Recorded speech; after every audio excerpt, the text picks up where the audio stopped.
Hi friends, இன்னைக்கு சூப்பரான kitchen tips தான் பார்க்க போகிறோம். எதை பற்றிய டிப்ஸ்னா, சோப்பெல்லாம் மேலே போடுறதுக்கு யூஸ் பண்ணுவோம் பாருங்க. அந்த சோப்பு வந்து லாஸ்ட்டில் சின்னதாகிட்டுனா நம்ம என்ன செய்யணும்னா, அதை தூர வேஸ்ட்டாக போடக்கூடாதுங்க. வேஸ்ட்டாக போட்டிங்கன்னா அங்கங்கே கீழே விழுந்து வெள்ளையாயிரும். வெள்ளையாகி பாத்ரூம் பூரா அசிங்கமாயிரும். அந்த மாதிரி வேஸ்ட் பண்ணாமல் நம்ம என்ன செய்யணும்னா, நான் வந்து இன்றைக்கி தான் இந்த சோப்பை ஓப்பன் பண்ணியிருக்கேன். இந்த மாதிரி சின்ன பீஸ் ஆகிட்டுனா அப்படியே போட்டுருவாங்க பாருங்கள். அந்த மாதிரி போட்டிங்கன்னா பாத்ரூம் ஃபுல்லாக திட்டு திட்டாயிருங்க. அது மேலே தேய்ச்சி குளிக்கணும். குளிச்சுட்டு நம்ம லாஸ்ட்டில் என்ன செய்யணும்னா, இந்த மாதிரி அதுக்கு ஈரத்தோட இப்படி ப்ரெஸ் பண்ணி வச்சோம்னா அது பிடிச்சிரும் பாருங்க. கூட 4 நாள் நம்ம யூஸ் பண்ணலாங்க. வேஸ்ட் ஆகாது. இந்த டிப்ஸை ஃபாலோ பண்ணுங்கள். பாருங்கள், நல்லா ஒட்டிருச்சு பாருங்கள். நம்ம அடுத்த திருப்பி தேய்க்கும் போது நல்லா பிடிச்சிக்கிறோம். அடுத்ததும் காலியாகும்போது இந்த மாதிரி பண்ணுங்கள். வேஸ்ட்டாக போகாது உங்களுக்கு. அதே மாதிரி பாத்ரூமும் க்ளீனாக இருக்குங்க. இந்த டிப்ஸை ஃபாலோ பண்ணுங்கள். அதே மாதிரி உங்களுக்கு கோல்கேட் காலி ஆயிடுச்சுன்னு வைங்களேன். இந்த மாதிரி காலி ஆயிடுச்சுன்னா அதை தூர வேஸ்ட் பண்ணாதீங்க. அதை என்ன செய்யணும்னா, நம்ம ட்ராவலுக்கு எங்கேயும் போகணும்னா கொஞ்சமாக நம்ம 2-3 நாளைக்கு போகிறோம் அப்படின்னா ஃபுல்லாக இருந்துச்சுன்னா நம்ம அதை தூக்கிட்டு போக வேண்டாங்க. இதாக இருக்குது பாருங்கள். இந்த மாதிரி எந்த கோல்கேட்டில் உள்ளதுனாலும் எல்லாம் சேமாக தான் இருக்கும்.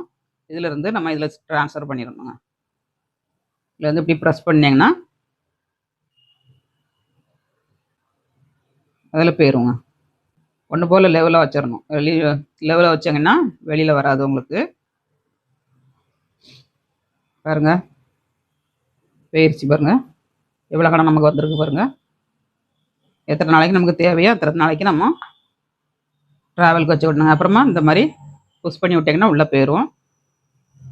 நிறைய வேணும்னா நிறைய எடுத்துக்கலாம். நம்ம ஒன்று போல் வைக்கணும். ஒன்று போல் வச்சுட்டு நம்ம அப்படியே ப்ரெஸ் பண்ணோம்னா அப்படியே உள்ளே போயிருங்க. நிறைய வந்துருச்சு பாருங்கள். இந்த அளவுக்கு நமக்கு போதும்னா இந்த மாதிரி அமுக்குனேன்னா உள்ளே போயிடும். மேலே இருந்துச்சுன்னா எவ்வளோ கணம் நமக்கு கிடச்சிருக்கு பாருங்கள். மூடிட்டு நம்ம அந்த மாதிரி பண்ணோம்னா இவ்வளோ எடுத்துருக்கேங்க. நான் ஃபஸ்ட்டு காலியாக இருந்த டப்பா தான் நான் எடுத்துருந்தேன். இப்போ இந்த அளவுக்கு நம்ம அதுலேருந்து இதில் மாற்றியாச்சு. பாதியாக கொண்டு போகணுன்னா அந்த மாதிரி பாதியாக எடுத்துகிட்டு போங்க. ட்ராவலுக்கு போகும்போது பிராண்டு தான் நாங்கள் வாங்கி தேய்க்கிறோம். நல்லாயிருக்கு. இதை மாதிரி நீங்களும் வாங்கி யூஸ் பண்ணுங்கள். சூப்பராக இருக்குங்க. கோல்கட்டோட இது ரொம்ப நல்லாயிருக்கு. இதுவும் கோல்கட்டு தான். இதில் நிறைய உப்பு சேர்த்துருப்பாங்க. சூப்பராக இருக்குது. பல் வந்து கரை பிடிக்காது. நமக்கு பல் வலி வராது. இந்த மாதிரி பிராண்டை வாங்கி தேய்ங்க. இதில் ப்ளூ கலர் இருக்குது. ப்ளூ கலர் வாங்காதீங்க. அது மண்ணு மாதிரி இருக்கும். டேஸ்ட்டே இல்லை. இது வந்து ரொம்ப நல்லா இருக்குங்க. இந்த பிராண்ட் வாங்கி தேய்ங்க. நாளைக்கு இன்னொரு டிப்ஸோட பார்க்கலாம். பாய்.